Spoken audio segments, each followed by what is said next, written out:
Welcome into the latest episode of the Five on the Floor podcast on the 5 Reasons Sports Network. I'm Ethan Skolnick. Make sure to check out our website, our free website, no paywall there, 5reasonsports.com, spelled out 5reasonsports.com. Also, we failed to mention it, although we will tell you in the middle of this episode. We've got a watch party coming up. Yeah, you got to check it out. It's Saturday at GQ's Draft House. That's in the Laura Hill area.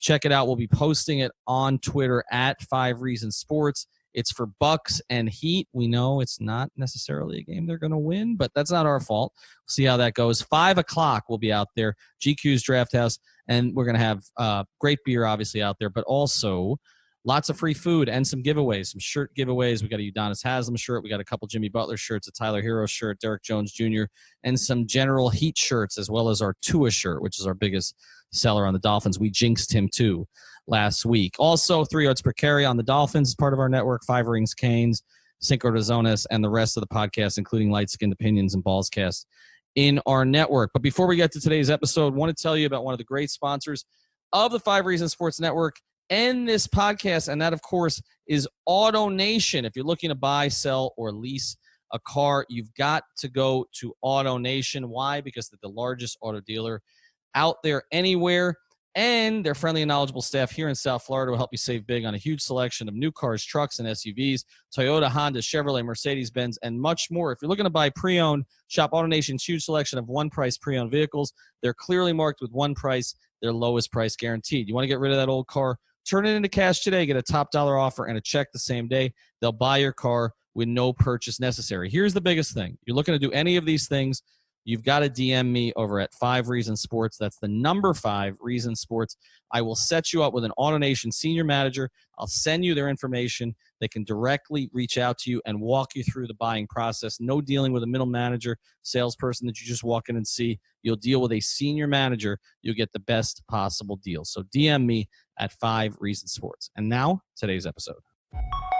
Welcome to 5 on the Floor, a Miami Heat and NBA podcast from Ethan Skolnick with Alphonse Sidney, a.k.a. Alf954. Brought to you by the 5 Reasons Sports Network.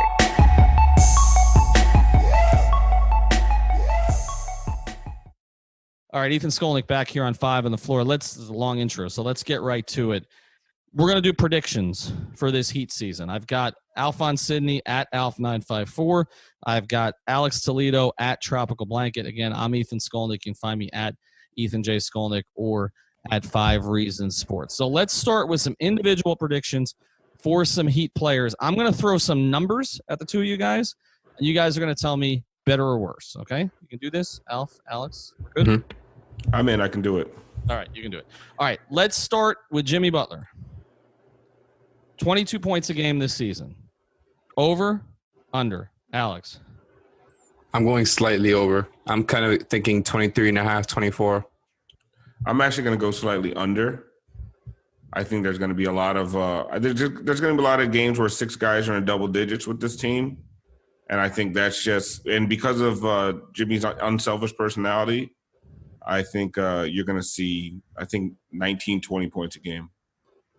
And I'll throw this one at you. Top 10 in MVP voting. Yes, no. Alf. I think 1,000%. I think because of the improvement the Heat are going to have this year, you're going to look whenever the team makes a little bit of a jump or from out of the playoffs and into the playoffs, and if they're a top half of the Eastern Conference playoff team, I think what happens is you try to figure out why, and usually the biggest addition to the team, everyone points to that person and says, this is the reason why. And I mean, it's not like they're going to be wrong. So if the Heat make a big leap, everyone's going to say, well, where did the leap come from? And naturally the answer is going to be Jimmy Butler, and that puts him in the MVP conversation. Alex. See, it's funny you say that because I can kind of see him being in and out of the top 10 throughout the year. But what we're saying is kind of conflicting based on the first answer, because if they do take a big jump, it's going to be more than likely that he ends up in that top 10 if he's putting up around 24 a game and not 19 a game. I mean, if he's doing 19, 7, and 6, and he's taking a team. That puts you top 10 MVP?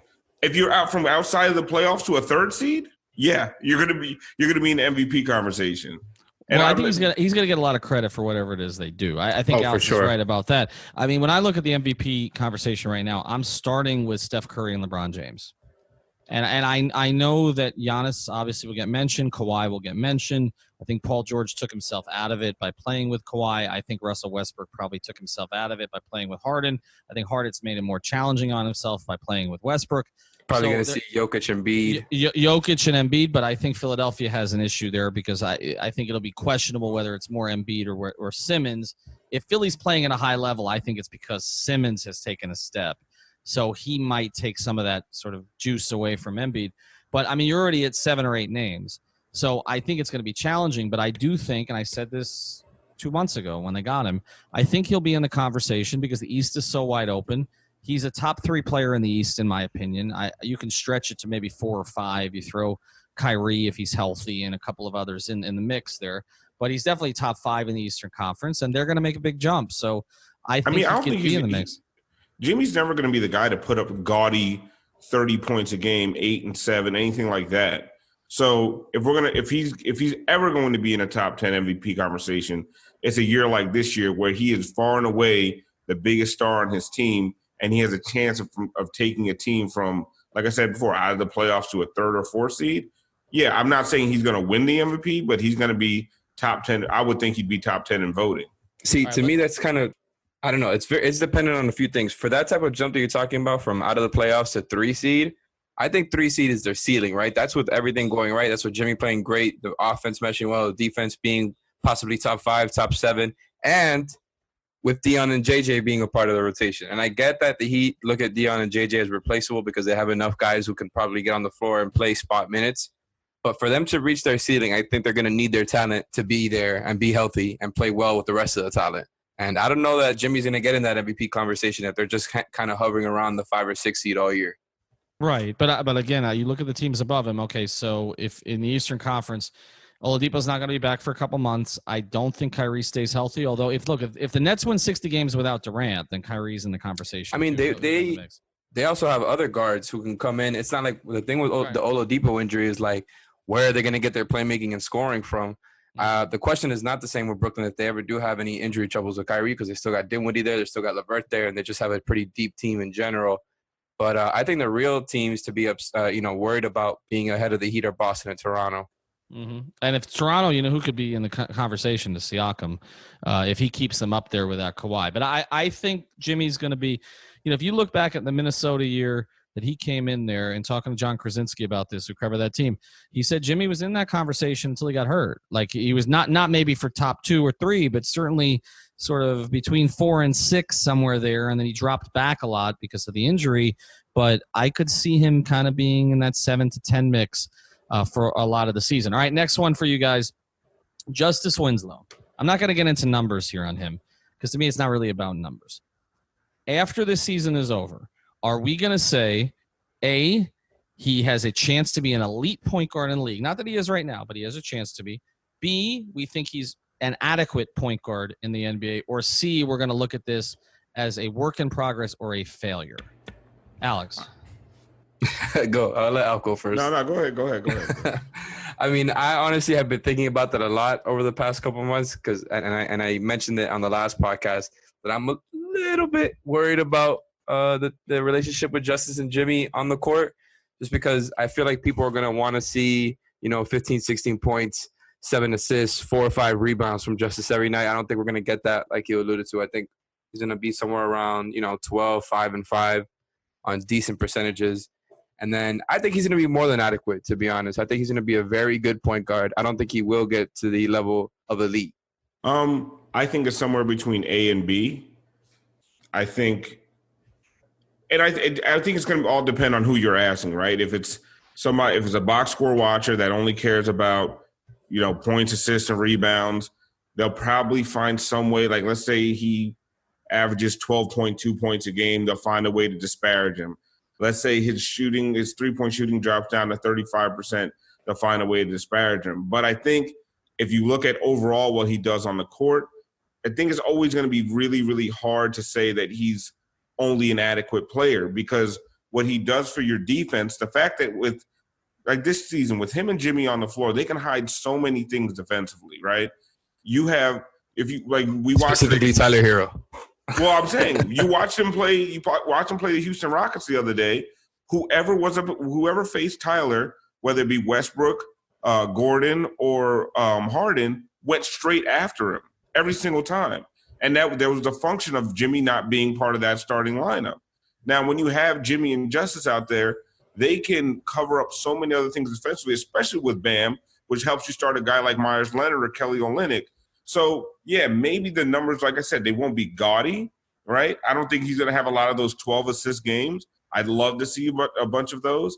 I don't think it's going to happen. But if you're somebody who is going into the season appreciating what Justice Winslow does on a basketball court, I think this is just going to reinforce your opinion about him.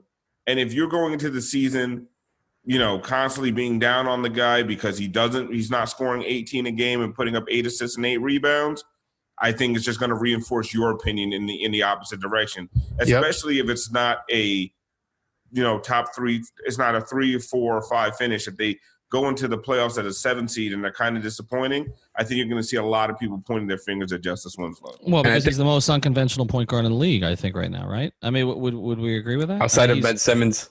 Right, outside of Ben, right, because Ben's taller. But, I mean, but he's unconventional. I mean, he's not – when you came in the NBA, other than his feel for the game and our Nekias Duncan, like there weren't a lot of people who were saying Justice Winslow is a point guard. Like I didn't hear that his rookie season. They were trying to make Josh Richardson a point guard, which he's not at all. They didn't even look at Justice as a point guard at that time. At least if they did, they certainly didn't act like it. They used him at the 5, not the 1. See, and I think what's more important with Justice isn't necessarily how many points he's put up a game, like Al said, but I think it has more to do with, is he finishing at the rim when he gets the chance? When he gets the defense, you know, bent, is he actually finishing there? Is he making his open threes? I think he's going to be a good playmaker, a good to great playmaker all year, a good to great defender all year. What's really going to determine how good the Heat are is if he's able to finish layups and hit open threes. Right. And I think there'll be more focus on the threes, but I think there should be more focus on the layups. I think so too. Right. And I know he didn't make a 3 in the preseason. I think he was over 12. I'm not really that concerned about that. He was 38% the last 2 years. I think that'll be fine. Even if he doesn't end up increasing volume like he told me he wants to get up to 5 attempts per game or more. It was, I think, 3.8 last year. But if he can be a really good finisher at the rim, that would open up the rest of his game so much. I think that's the big thing for him. I think that's the big thing for him is Alex, the finishing. We talked about it the other night. There was too many times where he had the defense on their heels and a clear lane to the basket, and he found a way to pass it out to a shooter instead of going ahead and taking that layup. And I understand that they want to drive and kick, but he has to get that feel for the game where, listen, this guaranteed 2 is just as good as that maybe 3 from the corner. So especially since he's going to have the mismatch so many times. Yeah, and because we've seen what happens when he's downhill. It's hard to stop him, especially if you got a Trae Young or somebody on him. Like, you know what? He's a freight train. I mentioned this the other day, but I think something else that they should be prioritizing with him is tightening up his handle. I don't think he has a bad handle by any means, but if you're talking about him as a full-time point guard, it would also help him get to the basket even more and get to his spots even more if he's able to make quick moves, right, where he's able to quickly maneuver around the defense. And I know he plays at his pace, but if he's able to, you know, if there's no shiftiness to his game, it kind of makes it easier to defend. You get what I'm saying? There are times especially when he gets in the interior, where he does lose the ball because I think in those tight spaces, yes, you're right. Like you said, his ball handling it's not. He doesn't have elite ball handling. And it's one thing for him to be like pacing the offense when he's out there around the 3-point line, looking for who to pass it to and how he's going to set up the offense. But like you said, once he gets a defender on his hip and he's just kind of sitting there in the paint, there's only so much time that you can continue to wait for the other players to spot up or go where you want them to, right? Like you got to make quick decisions. You got to make quick moves. And I don't think he's at that level yet with the quickness. And I think Justice is one of these players that needs a comfort zone, right? So I feel like if there's a set starting lineup and they can play 8, 9, 10 games together, because of the pace that Justice plays at, he doesn't play at a pace like, you know, this breakneck speed where the decisions just come a mile a minute. He plays slow and deliberate. So if you're going to play slow and deliberate, you need to be comfortable with the guys around you because you need to know where they're going to be. And once he knows where guys are going to be, you see where he drops these ridiculous passes where his connection with Bam, we've seen it time and time again. I've really liked his connection with Tyler Hero. I think that's really underrated when we're talking about how Tyler Hero has played. He's played really well on the floor with Justice. Him and Justice have been a really nice duo. So overall, I think this preseason hasn't shown us a lot when it comes to him, just because some of these starting lineups, man, like Duncan Robinson's out there and the other team is just not even guarding him. So it's disrupting the offensive flow. We saw this team has gotten off to a lot of slow starts, and it's because I don't think we've seen a lot of the real starting lineup yet. Yeah, I'm going to go with somewhere between A and B also. I think there'll be certain people who are never satisfied with his play, because I think statistically there's going to be some 3 of 9 nights that people are going to look at and they're going to say, okay, is he developing enough as a scorer? But I do think impact. I'll put it this way. I think Justice will have the highest plus minus on the team. I do. I think that they're going to be able to utilize Justice in a way that he'll have the best on-off court numbers in the team. I think higher than Jimmy's, honestly, and maybe we'll see if I'm right about that. But all right, we'll get to the next 3. That was not just Justice better, but that was Justice longer. We'll tighten it up. For number 3 of our 5 predictions for the NBA season, let's get to the big man. I know how Alf loves Myers Leonard, and now he's followed us on Twitter, and so we have to pay homage to Myers and everything else. That's a big win in my book right there. It's a big win. And that's right. But let's talk about Bam Adebayo, because a lot of the season is going to hinge on him. They don't have a replacement for him. We can talk about Jimmy Butler. It's going to be damn hard to replace him, right? Justice Winslow, Goran slides in at the point. They lose Myers Leonard, they'll play Olynyk more. They lose Olynyk, they'll play Myers Leonard more. They don't have another Bam Adebayo on the roster. There aren't a lot of teams in the NBA that have a Bam Adebayo, which I didn't think we'd be talking about at this stage of his career. But I'm going to throw this one at you guys. Bam Adebayo finishes in the top 5 in most improved player voting. Alf, yes or no? I say no. I don't see. I think he has some of the same problems that Justice has, where it comes to, I don't see gaudy numbers consistently from him, because I think both of those guys just do what they have to do during that game to help their team win. So I don't think you're going to see 16 points and 9 rebounds, and 4 assists, 3 assists from him. I think you're going to see some nights where he has 8 assists. The only where I would say you might get some of that is if he can consistently get to the free throw line and keep having these 7 of 10, 8 of 10, 9 of 10 nights. Yeah, you might be seeing him in the 16, 17-point range. But that depends on him getting to the line. I don't know if he's going to be able to get to the line consistently enough. I think he's going to have a really good season. I think Heat fans are going to love him. But I think nationally, is he going to get the kind of recognition to be in the top of the most improved player voting? No, I don't think so. Yeah, I tend to agree with out there because, like he said, he doesn't have a score-first mentality. Same thing as Justice. They're both kind of hesitant when it comes to scoring, where they can do it. They can both put up points, but I'm not sure exactly how consistent it is. Another thing, he's going to have to be the release valve consistently for this offense for him to be in that conversation, right? Like, they're going to have to go to him a lot for lob attempts, for face-up attempts, and frankly, I don't think he's there yet. I think he could probably do it more if he wanted to, but we haven't really seen much of it yet. So far in the preseason, I don't think he's confident enough yet where he's just able to attack from the perimeter 5 times out of 10, where he's doing it consistently enough where he can put up 17, 18 a game, which I think is what you're going to need if you're trying to really get into that conversation. I have him pegged somewhere around kind of like Justice, 13, 14 points a game, maybe 4 assists, 8, 9 rebounds. I think I would have him as the guy with the highest plus minus from the Heat, because he's going to be so damn good on defense. He rarely makes mistakes on offense, whereas Justice is going to have so much more of a load to make those mistakes, where I would see Bam as the most positive player just statistically. I think that's possible. So let me throw one more at you before we move on to Tyler Herro, who's who I want to get to with number 4 here. Hassan Whiteside or Bam Adebayo? Not bigger impact this year, because I think we all agree about who's going to have bigger impact overall. Better numbers. Adebayo or Whiteside this year? Alf. I think Adebayo.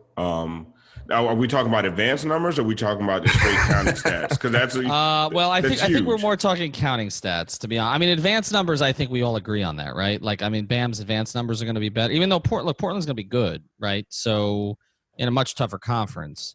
Mm-hmm. But I'm just talking about pure stat, because that's going to be the debate, right? It's not going to be about advanced numbers. It's going to be there's some Whiteside stands that I don't know how they still exist, but I mean, as you know, there are some in our sort of Twitter sphere out here that are going to be comparing, and they all hate us. They all hate us. I don't know why. There seems to be a link there. I'm not really sure why that is. but we're the guys looking down on them. We're the guys who are like, oh, what do you know about basketball? It's all bad barbershop basketball opinions, and for some reason that doesn't jive with what we do here. So I mean, it's very old school, right? It's like the big man who's putting up numbers all the time. That's the guy, and he's the highest paid player on the team. Alex, isn't that what we're going to hear? Like, okay, so if Hassan has one of those games, right, which he'll have. I mean, he'll have in Portland because Lillard and McCollum like him. They're going to try to make sure he succeeds.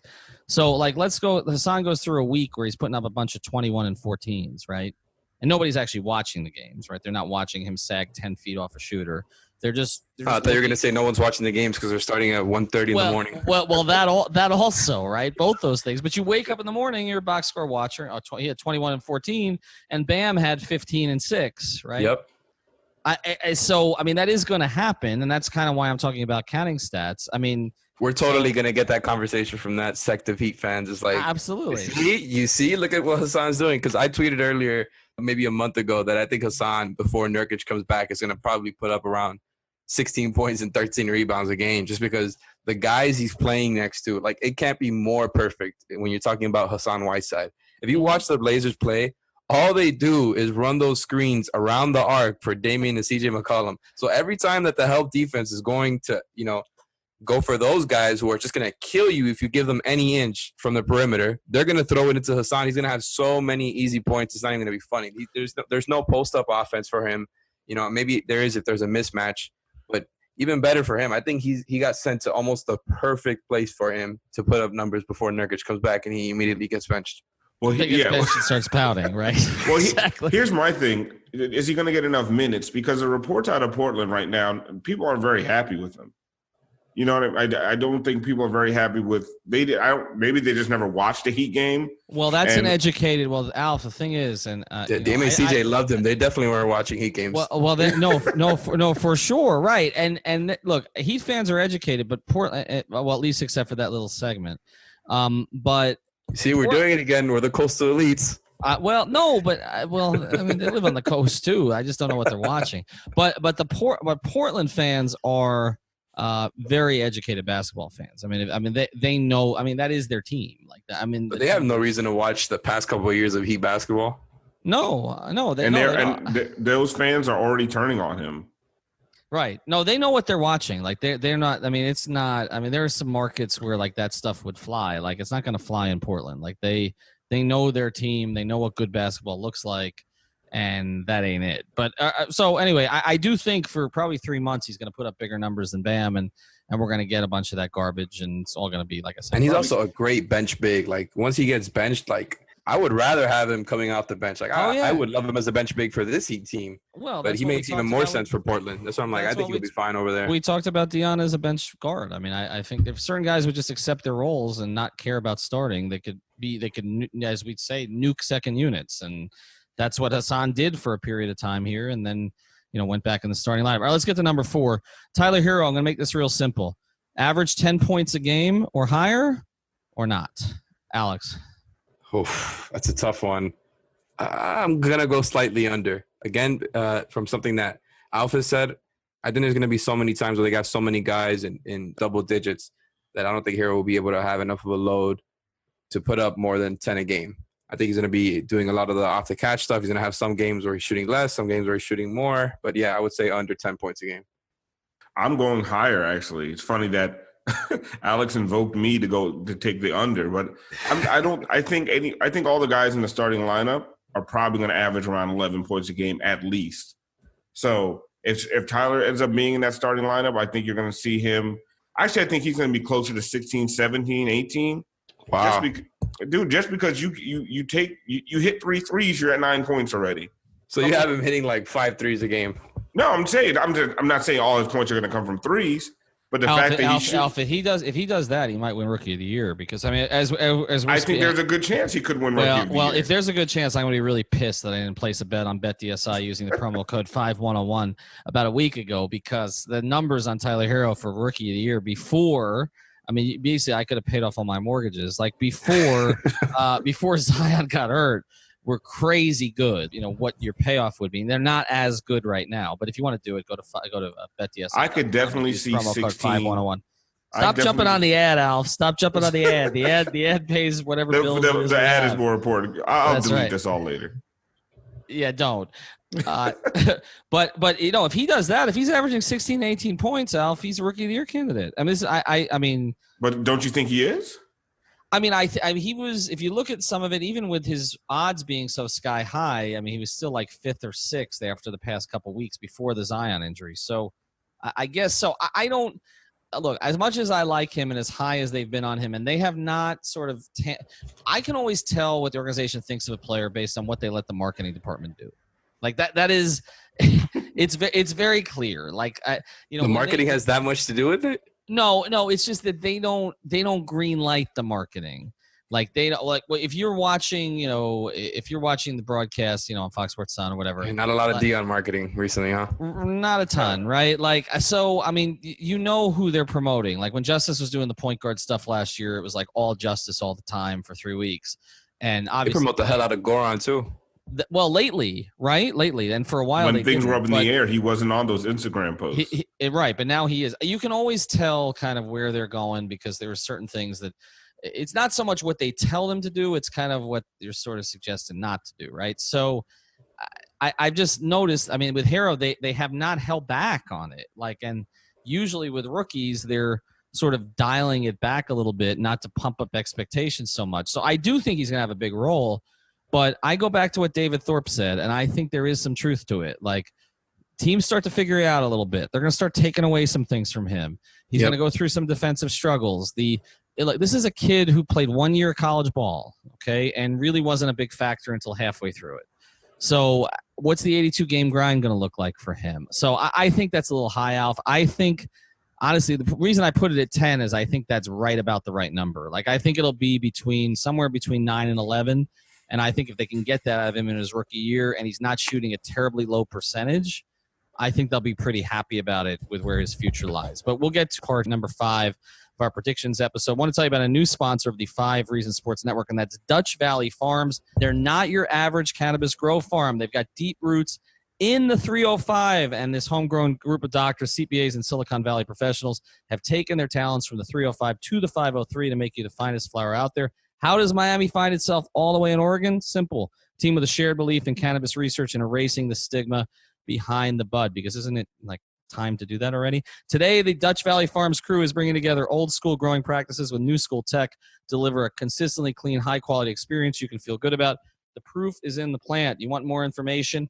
Visit DutchVF.com. That's Dutch, the letter V, the letter F.com, or follow them on Instagram at Dutch Valley Farms. All right, we've come to the last part of our episode here, and this is the important one because this is what this season is about. Like when you'll hear on the podcast with Eric Reed that when Justice Winslow was asked what his individual goal was this season, he said, my individual goal, and I think this was actually a John Crotty interview, but he said, my individual goal is home court in the first round of the playoffs. And he didn't want to talk about anything else. That was it. So you gotta love that as a Heat fan, right? I mean that's what his mentality is. Between that and Bam saying he wants to put up 6 assists, like they're saying exactly what you want to hear. Which is again why Dion Waiters was banished this week, right? And Dion's situation has a lot to do with these other predictions that we're making, because like Hero's numbers probably go up a lot if Dion really isn't a part of the plans moving forward, like you guys are kind of alluding to. That's true. That's true. And you should check out our Dion podcast to get all that information. But I will throw that at you guys because we'll make that the barometer or the bar, if that's what Justice Winslow has it as. Home court seed in the first round of the playoffs. Alf, do they achieve that? I think if they don't, it's a disappointment. And right now, without Dion healthy and without that bench being as potent as I thought it was going to be, I'm looking at them more of a 5 or a 6 seed right now. So, yeah, I have them out of the top 4. Alex? You totally said what I was going to say. I just have them. It's hard, man. Like, I think they could be a 3 or a 4 seed, but so many things have to go right. You know, you have to have the health, and you need Dion to be in there, man. Like, we were projecting Dion to be putting up, I don't know, 12, 13, some type of bench contribution. And if he's really not going to be a part of this, that changes things, right? And it's not just on him. It's about what happens with Boston if their defense actually does hold up, which apparently it was number 1 in preseason, or at least it was before the start of the Houston game. And so, you know, if they're actually better on defense than we thought, they're going to be up there for sure because their offense is going to be good. Toronto's going to have 8 good guys that they're going to play every game, but they can't really have any health issues. So it feels like we're just right in the middle of that tier with Indiana, who's going to be towards the bottom because of the Oladipo injury. But Toronto, Brooklyn, Indiana, Boston, it's just about how things break, right? So the Heat need things to break right more than other teams. And I don't see that happening for a 3 seed. I think 4 or 5 is more likely. Well, I mean, you just got to be 4 for home court. And I think they get there because I think, you know, I understand what you're saying about Boston. I'm not sold on them. I don't love the Jaylen Brown contract. Me either. I'm not sold on their bigs. I'm definitely not sold on their defense. I'm not sold on their defense. I'm sold on him as a defensive coach, but I'm not sold on the pieces he has. I'm not sold on Gordon getting back to the level he got to. I'm not necessarily sold on Kemba holding up continually, you know, season after season at his size. You know, I mean, he's, you know, they missed Kyrie for a period of time. It hurt them. Now they don't have Rozier, you know, even as a backup there to Kemba like they did, you know, to Kyrie. But they got the mini-me of Tyler Hero, Carson Edwards. Well, they do have Carson Edwards, and there were a lot of people who thought that the Heat should have drafted Carson Edwards. He's interesting. I mean, they had a good draft, clearly, but, you know, Ainge didn't sort of get the top-end guys that you expected him to get, and I think that team has limited upside, to be honest. Same. But the reason that I think that the Heat can get to 4 is I just think Masai Ujiri is going to look at this situation 25 games in the season and say, look, we're going to reboot this thing with Siakam and Anunoby primarily, and I think that Lowry could get moved. And if that happens, then I think that the Heat, they don't have DeLon Wright anymore. I think that the Heat could get back into that 4 spot. So I have said they can get as high as 3. I still believe that. I don't think they'll be worse than 5, honestly. And I think we should put the expectation on them. You know, as everybody says, I'm an Eric Spoelstra apologist and all the rest of this stuff. Let's throw it up there right now. I mean, they're talking so high on this team. 5. They should finish in the top 5. I think this team has enough talent, enough depth, enough youth, enough energy, enough attitude. You know, it has a real star. It has rising players. I asked this Eric Reed. I think this is the best young core they've ever taken into a season, honestly, ever. You know, I mean, you could go back to the pre-Riley days with like Rice and Steve Smith. What about 03? I mean, it was pretty damn good with Wade and Haslam, but I don't think their overall young core was. Lamar and Caron Butler? Yeah, okay, it was pretty damn good. All right, so I'll throw that out there. It was pretty damn good. Yeah, they had Caron. That's true. The Caron at 10th and Lamar came in that front season. That was pretty damn good. I think this one is comparable. There's no Dwayne in it, but I think that, you know, if you look at the rest of it, if you're going to throw none in the mix now and DJJ takes another step, and we haven't talked about DJJ like almost none on these podcasts the last 2 months, and he could be the player that takes the biggest step for them this year, to be honest. And, you know, that's just for us, it's been kind of an afterthought. I think they can get to 3.